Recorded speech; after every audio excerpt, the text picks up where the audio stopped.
G'day friends and fans, welcome to Dave Talk Stuff, Ukraine War Update for the 19th of May 2026. I'm your host, the author, David Hantavirus, author of the books Boyhood Arcade, Power Games, Into the Elsbound, and Neurotic Tales from the Empire. Got your coffee cup yet?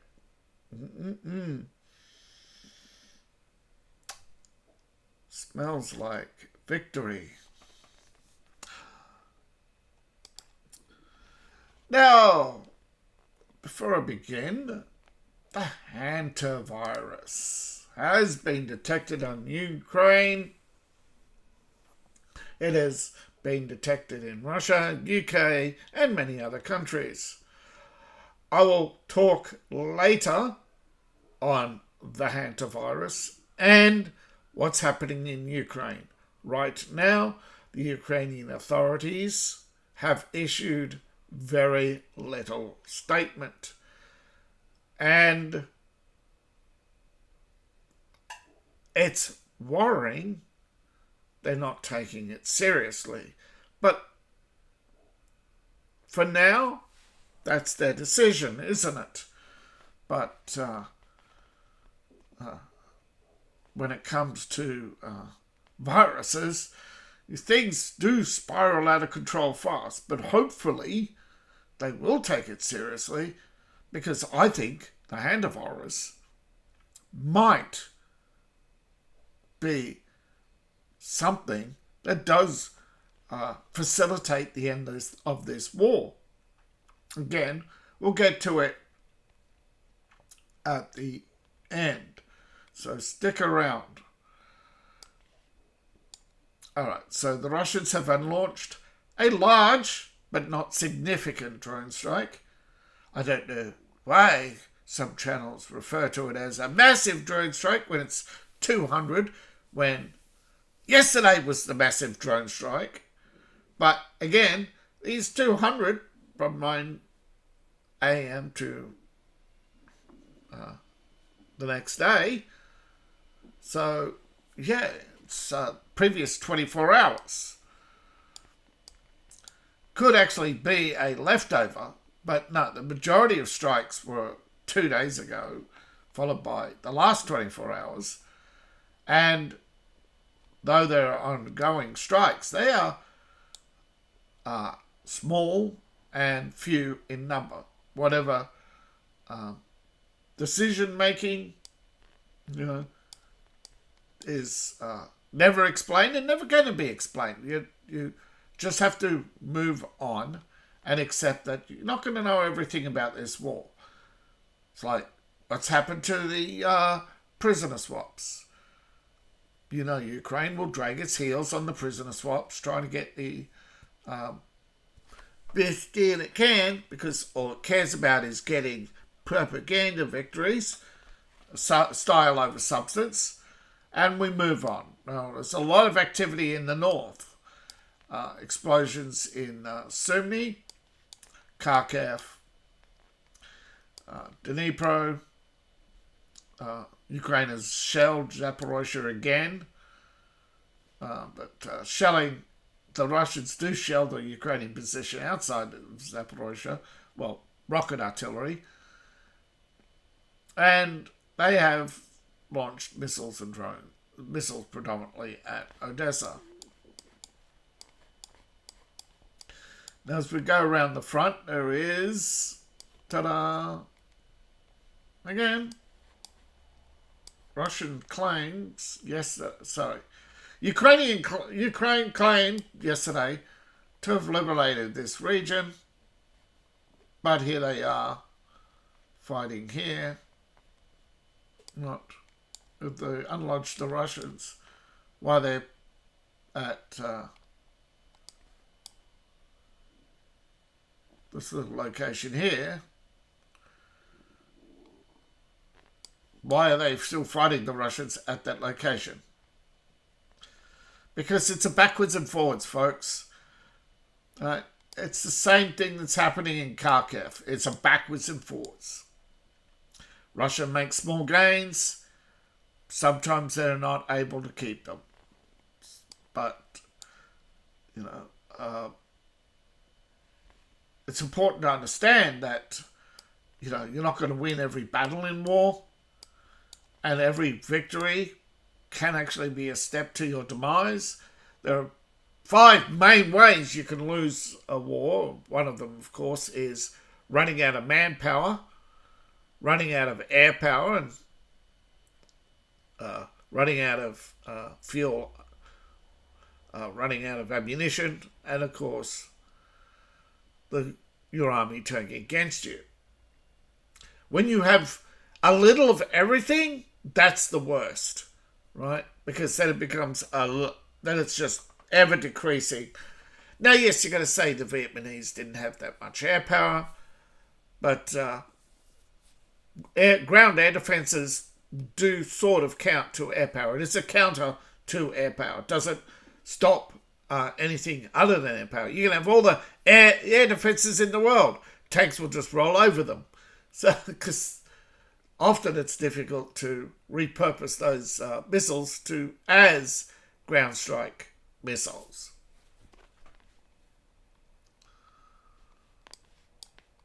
Alright, so that said, the battle for Lyman continues. The battle for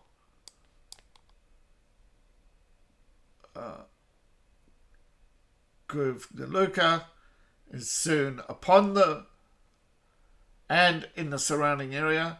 Russia is going after the Ukrainians in these forested areas. Some of them are artillery strikes, some of them drone strikes, but these are predominantly clashes as Russian forces and Ukrainian forces fight in the forests of Ukraine. So it's going to be a quagmire for some time, and it's going to be an area of no battle lines. It's going to be Ukraine over here, Russia over here, and no man's land where man hunts man. Little progress on the Zavsk, Luka,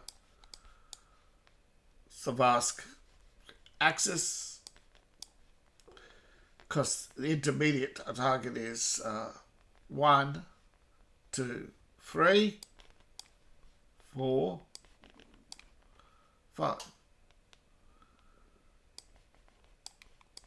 This, the Russians are not seeming to 6, 7, 8, which would build the cauldron around Solovsk. Now, thousands of lives will be lost unless a peace deal is struck. Ukraine seems to find the war acceptable. The losses acceptable.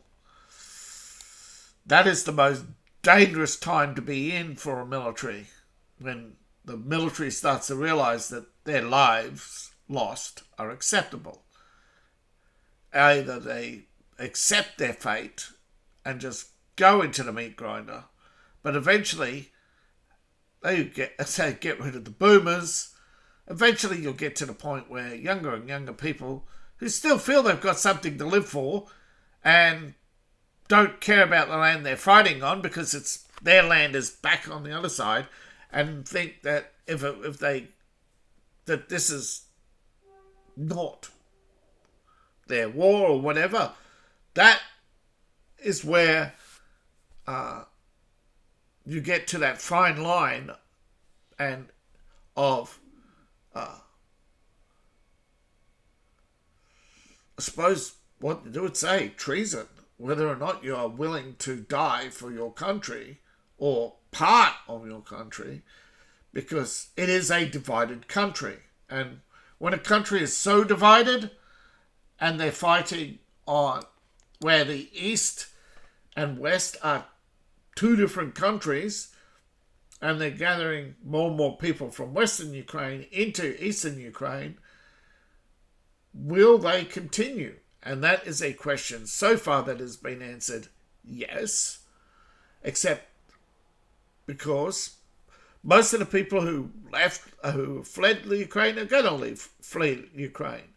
But when more people die trying to leave Ukraine than on the battlefield, that is when the collapse will come. Right now, the number of people dying to leave are only small and can be easily swept under the rug. Once Ukraine is no longer able to hide its self-deletion, its internal conflicts, its attacks on police, its attacks on recruiters, its attacks on public servants, when its attacks on government become too big to hide, then we'll see the real picture in Ukraine. Right now we have the glorious rosy future that the WEF/NATO/ the European Union / fascists want to impose on us. The 15-minute cities, turning Ukraine into a rebuilding project for the cities of the future. They're not hiding it, and it's not widely reporting it, that Ukraine would be a model for the future. And they're actually openly saying it, that they don't want to flood Ukraine with foreigners because it would destroy Ukraine forever.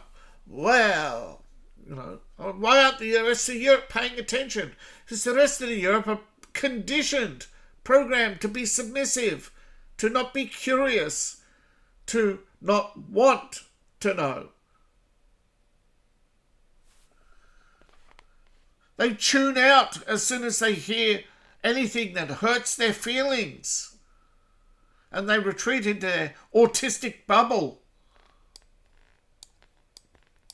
And the gap between here and there is narrowing slightly, and same here, though the Ukrainians bitterly hold on, still hold the belief that they are holding on because they feel that for now they're halting the Russian advance. But again, that's why Ukraine is controlling the information.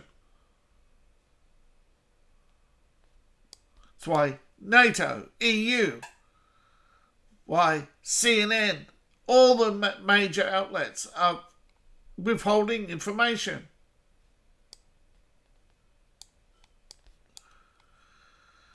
They don't want you to be able to make an informed choice. They want you to have the illusion of democracy and freedom, but to continue to make the choices that enrich them at your expense. And as you can see, whether it's socialist, communist, fascist, liberal, they all have the same disregard for human life and the value, the state, above all. Zelensky is no different from Merkel or Merz, Hollande, Macron. Their duty is to the state, not its people. Now, the Russians have allegedly advanced in this region, according to other sources, but it is again not updating on this map. But even the Russian maps don't show much difference. So there's probably also we'll see. A lot the outcomes of the battle have yet to be decided. The Ukrainians are still holding on. Now, one Ukrainian source has them repelling 78 attacks in the last 48 hours. Although I don't see how, unless they're actually counting attacks on a wide front, and that would make sense. But the Pavlovsk front, as they're still called, is getting more battles than Zaporozhye, followed by Konsakovia, followed by This is the lineman front. This is the lineman front. This from here to here is the Koshnikovia front. And from here to here, the border, is the Bavos front. And it's the busiest. And I forget what the Ukrainians refer here, but this is the Zaporozhye front. Up to that might actually, yeah.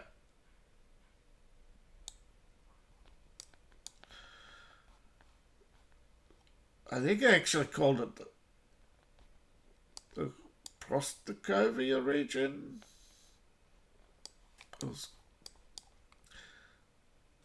Alright, so yeah, Hulapol or the Zaporozhye front. The Russians have taken blocks in street fighting here in the south, but that's neither here nor there. They have destroyed a few houses and some vehicles, but they are unable to lodge the Ukrainians as a whole. Now the Ukrainians are claiming a small victory, then that the Russians took the town, but in premature celebrations, short-lived victory, and the Ukrainians did push them back a short time later. It happens. They thought the Ukrainians had fled. They went in, but the Ukrainians regrouped and had reinforcements and came back. There's a battlefield commander that's going to be barked at for a while if he survives the night, as the fighting is ongoing. He'll probably be hoping that he makes up for his losses by defeating the Ukrainians at the position and being able to hold it. But then again, you never know. That is the fortunes or misfortunes of war, in that you don't win every battle. But the biggest battle that may be facing Ukraine is the Hantavirus. That cannot be ignored. Now, before I continue, I'd like to remind you that this channel is sponsored by you, the viewing audience. Empire of Elves, that's one word, empireofelves.myshopify.com. Get a coffee mug today. Has your mug entertained you lately?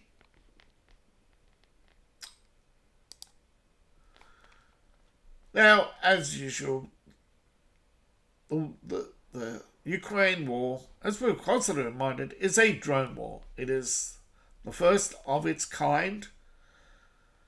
Now, the Ukrainians achieved great success initially by having the advantage. But today, they do not have much of an advantage. And equipment, newly delivered equipment, does appear to still be missing anti-drone technology, despite the US shipping anti-drone technology, making a big deal and a big show of it, even Ukraine showing it off. But so far, it's not making much of a dent on the battlefield. Now, I'd be going back to the drawing board and working hard, but then again, it can be like air defences. It's not 100% drop all drones.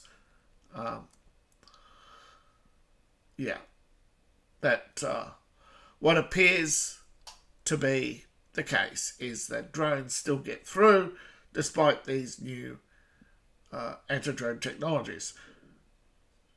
Now, these are Landsats. These are Landsat 2s, older drones. As you can see, they are hitting them with multiple drones from multiple directions. And then, when the vehicle is abandoned, they put one in the driver's cab. Now, the Ukrainians, I believe, and although they won't say it by the way they're acting, is when they see a drone, they abandon the vehicles with the doors open so that the drones don't come for them. Alright, pause for the ad, wound back a little bit. So Yeah. Now, it appears, having watched this video a couple of times, that Ukrainians flee their vehicles, leaving their doors open so that the drones will hit the vehicle, not them. Plus, you also don't have time to turn around. By the time you turn around and shut the door, the drone's hitting you in the back. What would you rather do? Yeah, I would be exactly running and getting back to my lines. Or trenches, or whatever you want to call it. But you can see the amount of devastation around these, of course without locations, is a lot of the areas along the front line. Burnt out vehicles, but you can see the Ukrainians lacking cope cages. But right there, did you see that? This one appears to be not the outcome you expect.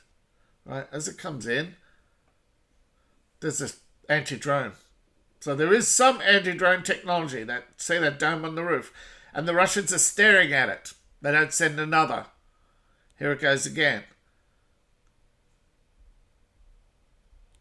This one appears to be impacted. It didn't have the little dome on the roof, and they send the drone into the vehicle. But yeah.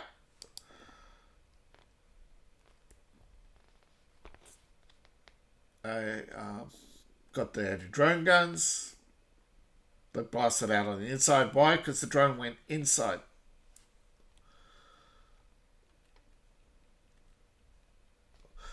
Here's what their major target.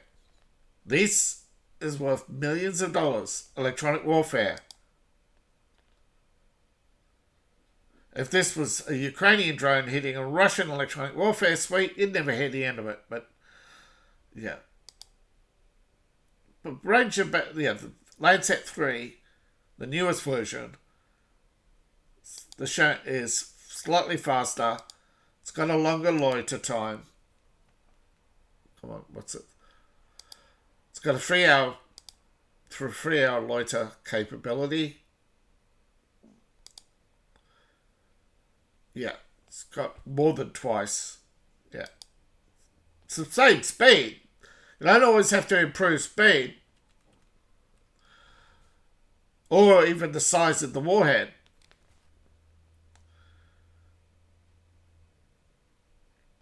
Yeah. It's the reality. That's how they take down vehicles. Multiple drones. They don't have to have one drone able to take them down. But Ukrainian defences are, of course, tuning down the majority of drones. They are actually starting to get to the point where they are deploying more guns. I said, so many times. You look at ships around the world. You look at most armies. I don't know why. Ukraine is getting into fixed-wing aircraft. What a shock. During World War II, the British, that's how they dealt with the German unmanned aerial vehicles. Acting like... Yeah. The Ukrainians are acting like they've invented everything. Now the She-Head drone, some of them are the new ones that are jet-powered. They're known as the Gambra and Ilamas. Have... there's also, they found the loitering munitions, and they also found the decoy drones. Yes, I told you for a long time, a lot of the drones they shoot down are decoys. There to lure out air defences so that the Russians can target air defences or avoid them. So they've recorded hits, recorded various systems involved in repelling the attacks. Yeah.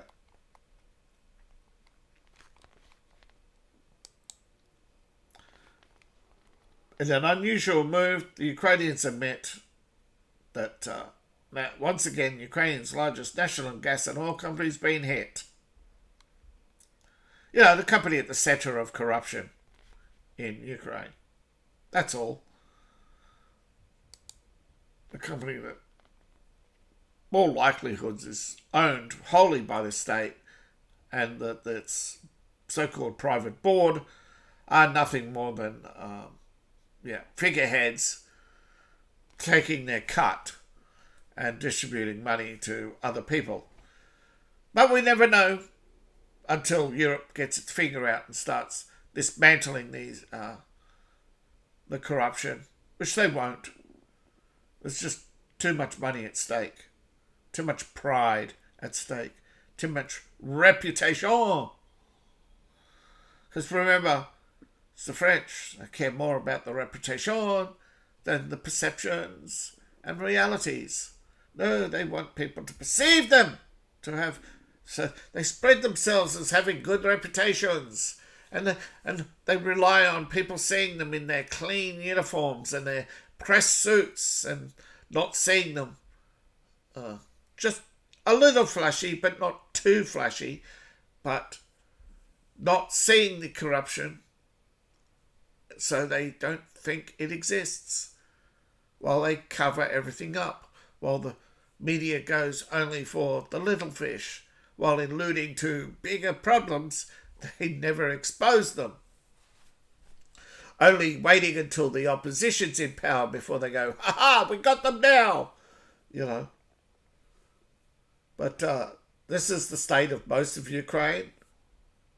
A lot of burnt out buildings, a lot of unexplained questions and answers about unmarked buildings. I'm going to say their residences. I don't know. But Russian forces attacked Kremensk with an FAB,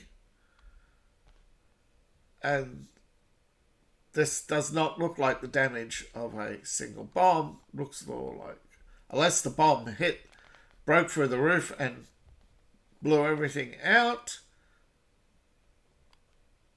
That's a possibility. So I'm looking in here and seeing nothing on the inside. And there is some debris on the outside. So yeah, it's possible that it came in the roof and blew out everything. By the looks of it, it is possible. But there's no daylight inside. But again, today's Photoshops, you just don't know, do you? They're getting... there it is. So the rest is from a spreaded fire. So it has been hit. There it is on the inside. Alright, I had forgotten. My apologies. Alright. Main purpose of this story, why I brought it up, is to show you how far and wide Ukrainian drones have attacked Russia, and yet the Russian economy has grown. The Russian economy continues to grow.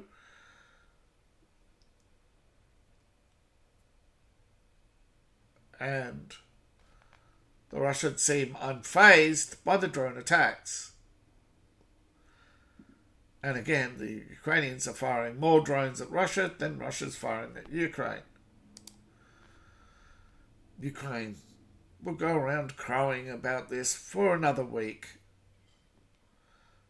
We don't know whether or not it's true. Russia does occasionally reduce the number of drones it outputs and sends.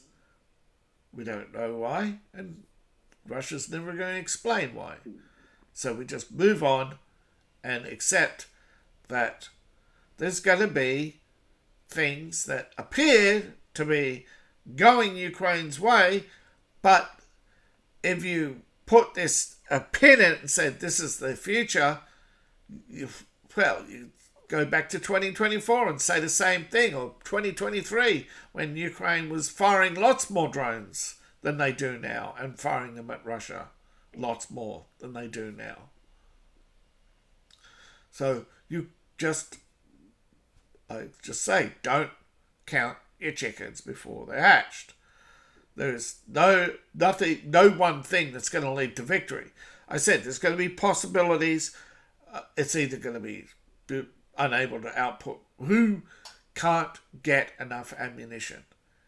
Who can't get enough drones? Whose air power is going to be depleted the worst? And if Russia continues to build its air power while Ukraine continues to stumble, fall, and rely more and more on foreign aircraft and foreign materials and foreign ammunition, those countries, you saw with Vietnam, year after year after year, the economy's going down, down, down. War, while Russia is still holding, and Europe, I don't think it's going to fully economic collapse, but Ukraine is beyond the point of collapse.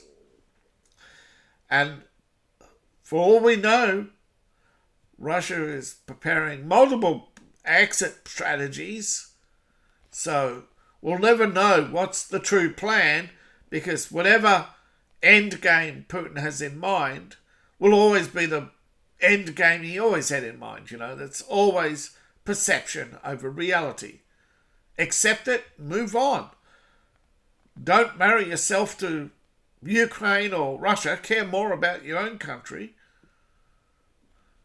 Because ultimately, I'm not taking a side here. Russia ain't going to lose and they ain't going to win, is my opinion. It's going to be détente, gentlemen. And then everybody's happy. Yeah. That big is security operations. Remember, the Ukrainians pushed back the Russians. Huge drone operation.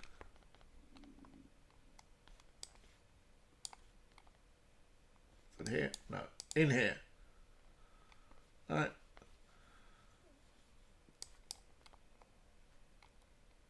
A lot of territory. Now, Russia's retaken some of it, and they're pushed back on here. All right. But in here, all right. Whether or not you believe the Russians' word for it, that there was a Ukrainian story, and which about, yeah, but they had to have mass evacuations. Well, they hit Russia has bombed the Ukrainian position, allegedly, and Ukraine has not reported that. So most pro-Ukrainians are going to say it's Russian disinformation. That's up to you.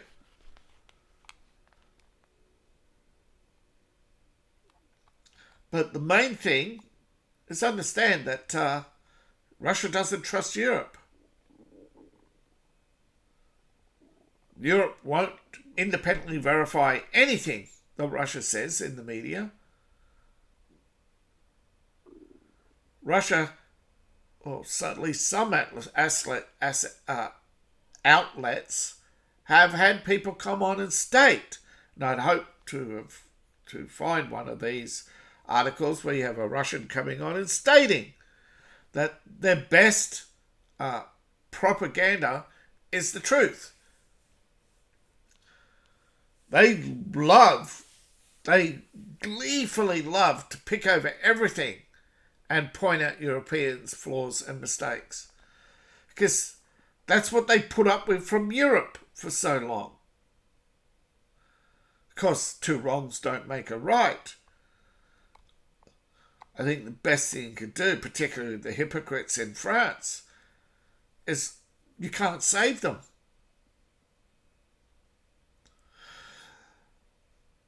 Yeah, Merkel the deceiver. Again, a no-show, yeah.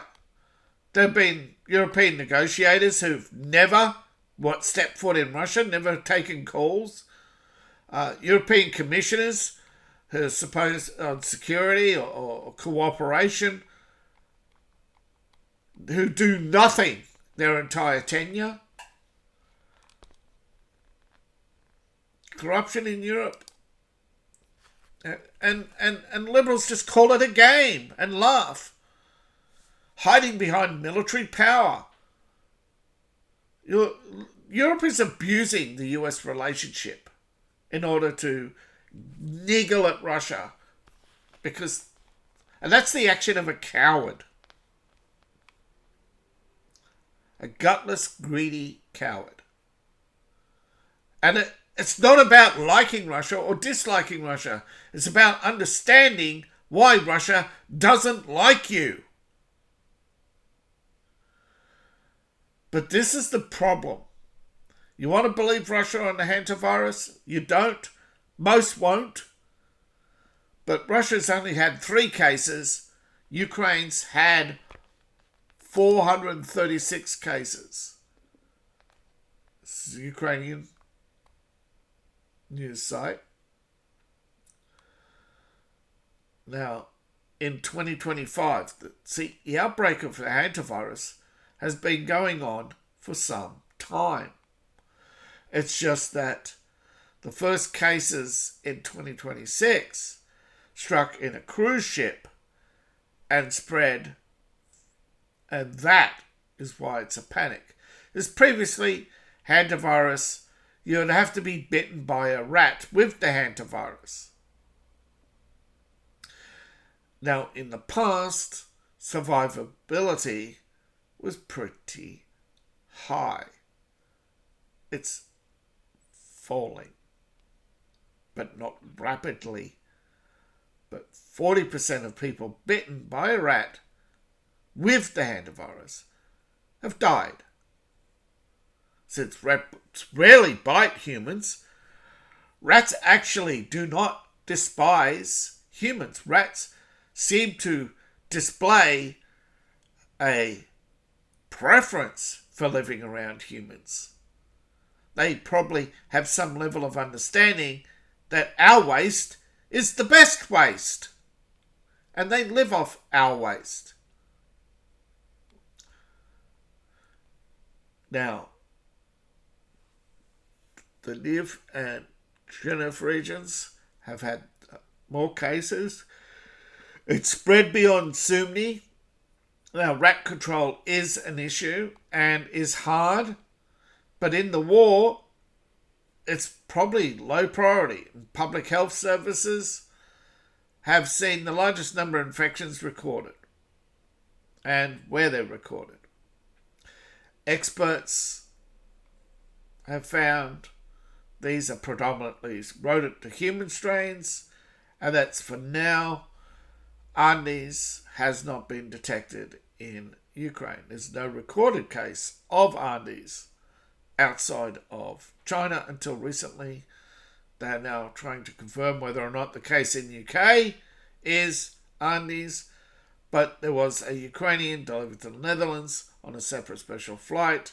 This is from external. This was a Ukrainian crew member on the cruise ship. Now, 3 other cases around the world, but hundreds, it's suspected actually thousands, have died in China of the hantavirus.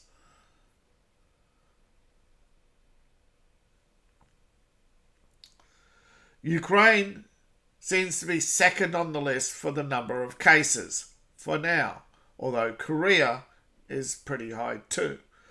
North Korea, of course, is silent, but I think what South Korea has, North Korea has slightly worse.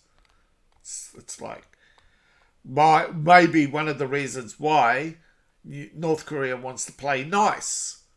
It's not a matter of,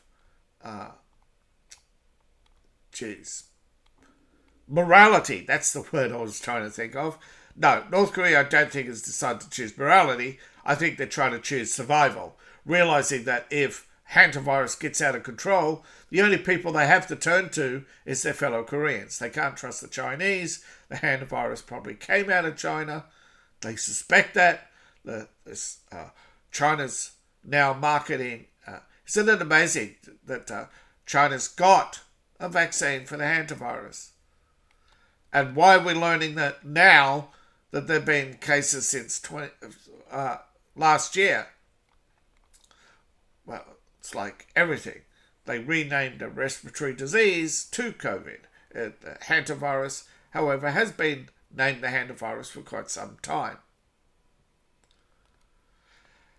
Do your own research.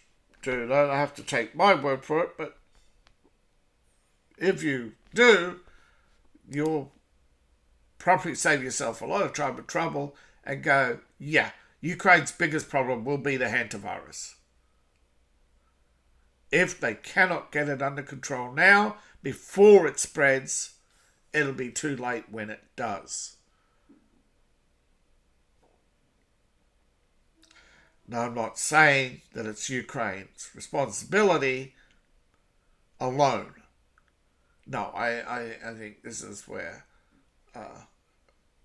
they have to consider the impact of the war and how much resources they have, and realize that it's going to be better to preserve the population they have than sacrifice more, while this virus will pretty much ravage and could potentially kill more people per day than any battlefield losses they suffer trying to. So yes, and potentially, yes, it is potentially now could be the reason why there are no POW exchanges. And even worse, could potentially now lead to both Ukraine and Russia realizing they have to stop its fighting, but they can't. They have to demobilize. They have to, both sides have to quickly come to some sort of, this is the unexpected monkey in the wrench. That no, you can't plan for this, right? I don't think anybody realized there was going to be another pandemic other than Bill Gates, and we're just going to say coincidence and move on from there. Let you be the judge. But if you come in the comments and say something nasty, do not expect me to read it, because YouTube and other platforms already are not happy with some people's comments on the hantavirus and the fact that China has a vaccine before announcing the hantavirus, and then finding out the hantavirus has been around for a while and killing thousands in China, Korea, and spread to Ukraine. How? Well, who knows? But yeah. Are you going to say biolabs? I don't know. But right now, we're going to need them to come up with a vaccine. So, whether or not they're responsible, we'll never know. But it's one of these things where sooner or later, Ukraine has to decide its future. And if you keep thinking, no, we want to preserve Ukraine as a whole, the virus doesn't cooperate, the Russians won't cooperate, the rogue elements of Ukraine won't cooperate, they're going to... And if Ukraine can't get its lawlessness under control, it's just going to get worse. And the problem is, right now, the strong bureaucracy and strong agencies that Ukraine has are probably the only thing that's going to stop a mass outbreak of hantavirus in Ukraine and possibly save thousands of people, tens or hundreds of thousands of people's lives.